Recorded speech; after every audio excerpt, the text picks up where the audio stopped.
আসসালামু আলাইকুম। এটা হচ্ছে ঢাকার একটা খুব নামকরা আর কি, বাড্ডা এলাকার মধ্যে সর্বোচ্চ নামকরা একটা হসপিটাল, যেটার ইমার্জেন্সিতে আমরা এখন বসে আছি।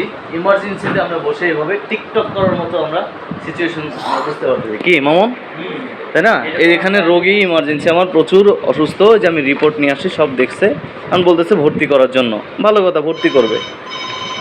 এখানে কোন ডাক্তার নাই, ফোন বাজতেছে, কোন ডাক্তার এখানে নাই।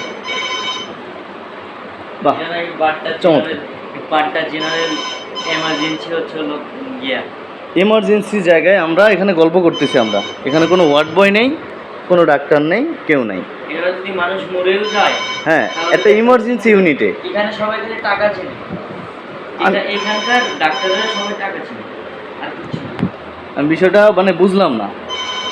What is happening here? কোনো ডাক্তার নেই এখানে, ফোন বাজতেছে। চমৎকার না ভাই, চমৎকার। আমি আমার রোগী নিয়ে আসছি। এটা হচ্ছে সোনার বাংলা। এটা হচ্ছে হসপিটাল বিজনেস বলতে পারেন আপনারা, শুধু বিজনেস না। তাহলে আপনারাই বলেন, বাংলাদেশের চিকিৎসা কতটা উন্নতি হইলে, কতটা অবনতি হইলে এই কাজগুলো হয়। এখন হঠাৎ করে একটা রোগী আসবে, ডাক্তার নাই, ওয়ার্ড বয় নেই, কেউ নাই, এখানে দেখার কেউ নাই। কথা বললে বলবে রিসিপশনে যান, যোগাযোগ করেন। রিসিপশনে বলবে টাকা দেন, এই টেস্ট করেন। এই জন্য বলছি। এবার বিষয়টা একটু খুলে বলি। আমার ছোট ভাই হঠাৎ করে প্রচণ্ড অসুস্থ হয়ে যায় এবং তাকে হসপিটালে শরণাপন্ন হইতে হয়। খুব কাছে হওয়ায় বাড্ডা জেনারেল হসপিটালে তাকে নিয়ে যায় ইমার্জেন্সি বিভাগে, যেখানে ডক্টর ছিল এবং তাকে দেখেছে। দেখার পরে তাকে অনেকগুলো মেডিসিন লিখে দেয় এবং লিখে দেওয়ার পর সেই মেডিসিনগুলো যে তাকে অ্যাপ্লাই করব, সেটার মতো কোনো অবস্থা ছিল না। এই যে দেখতে পাচ্ছেন, আমি লিফটে করে মেডিসিনগুলো নিয়ে আসছি।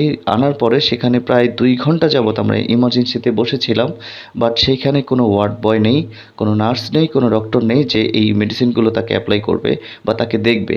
এর মধ্যে তার অবস্থা আরও বেশি খারাপ হয়ে যাচ্ছিল। একটা পর্যায়ে এভাবে করতে করতে অনেকক্ষণ পরে একজন এসে বলে যে আপনাদেরকে ভর্তি হতে হবে, ভর্তি হন না কেন?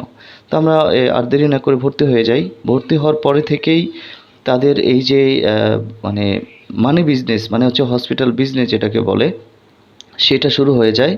বারবার মেডিসিন, বারবার এটা সেটা তাকে এনেই দেই, বাট এগুলো কখন তাকে অ্যাপ্লাই করে আমরা কিছুই জানি না। আর এইভাবেই সেখানে চিকিৎসা চলতেছিল।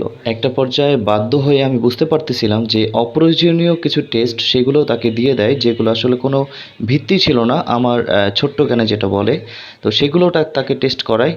তো এরপরে ফলাফল কি, যা আমি আগে থেকে আন্দাজ করেছিলাম যেগুলোর ফলাফল আসলে নেগেটিভ আসবে এবং শূন্যই হবে, এগুলোতে আসলে কোনো কাজই হবে না। তো আসলে এখানে আমার বলার মতো কিছুই ছিল না, তাই আমি কাউকে কিছু বলতেও পারিনি।